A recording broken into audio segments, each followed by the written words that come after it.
All right. My strategy is similar to both of these strategies, but it's a little bit shorter and condensed. So the idea here is a one-word summary. And this can be added into any content area to really help students critically think and narrow down whatever it is that they're thinking about. So the idea is that students would work either in breakout rooms or digitally with students at home and students in the classroom.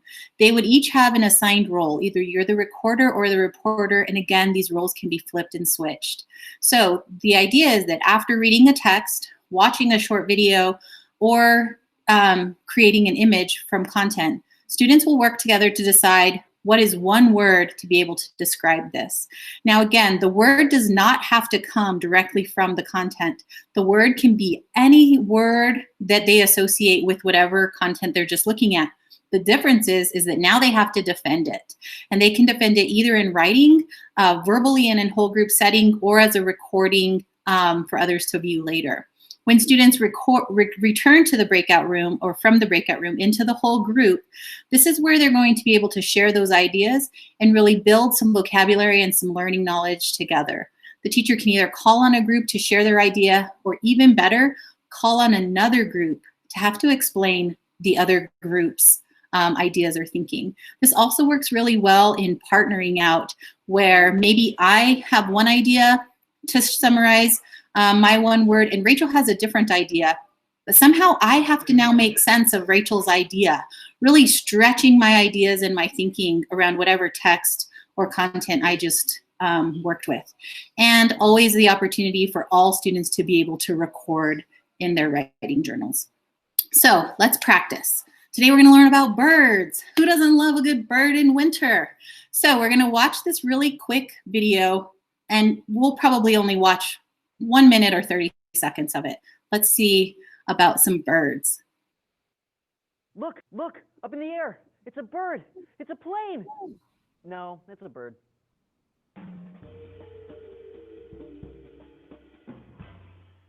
Hey there, Flappy Birds. Jules here for D News. You've probably seen birds migrating or making short trips for feeding, and you've probably noticed that birds tend to fly in a V shape. There's usually one bird up at the front leading the way, and each successive bird lines up back and to the right or left of the bird in front of it. There are other basic shapes, such as J formations and inverted versions of J and V formations. These groups are actually types of echelon formations, meaning that they line up linearly. V formations have been used extensively, not just by birds, but by military generals. From the earliest days of war, allegedly stemming back to when the Thebans were fighting the Spartans in 4th century BC, all the way to today, the formation is used in sea battles and aerial warfare. Birds, planes, boats, and people all have similar reasons for doing this. All right, we'll stop right there. You don't need to watch the whole video, but you could see how students could get engaged in a video around whatever content you're thinking of. So now that you watched my real quick 1 minute video about birds, you have one word to summarize what you just heard. Now, I'm your partner today, and you're my partner, so drop your answer in the chat. One word about what you think birds summarized up. I see my partners are very smart today, and the idea that I'm seeing is formation. So now my job is going to be to defend your learning in terms of formation, which means that I also had to be listening to about birds, and because now I'm going to have to share your thought. The other idea could be that we together come up with one idea that we present to our whole entire class. But you could see how this will really help students to dive into content either at home or in a in-person setting. So as I think about birds and formation, I heard V shape, J shape, inverted J, and inverted V. And so that's how birds fly, and sometimes airplanes fly that way too. So I'm now having to defend the idea of formation that was shared from my teammates.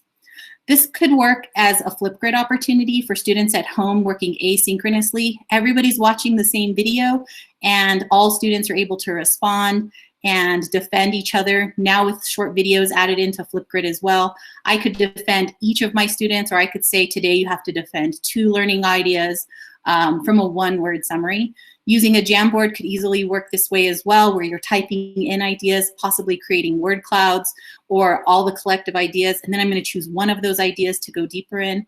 And the idea of a flipped classroom, where possibly my at-home students are creating the content that then I'm going to be responding to at school, or vice versa.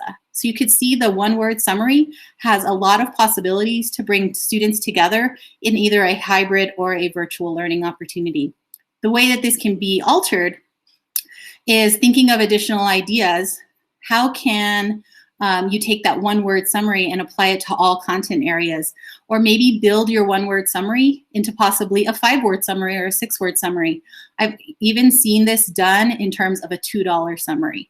So you have $2 to spend to summarize the content that you just learned about, and every word costs you a penny or a nickel or a dime. And so students are working on actually 2 concepts at the same time, and they don't even know it. So how can you expand your ideas about a one-word summary to fit all of your students' needs? So that is a one-word summary. Hopefully you found some ideas to use either in your virtual classroom or in your hybrid learning, taking some ideas to really help your students partner together and work collaboratively is our goal today.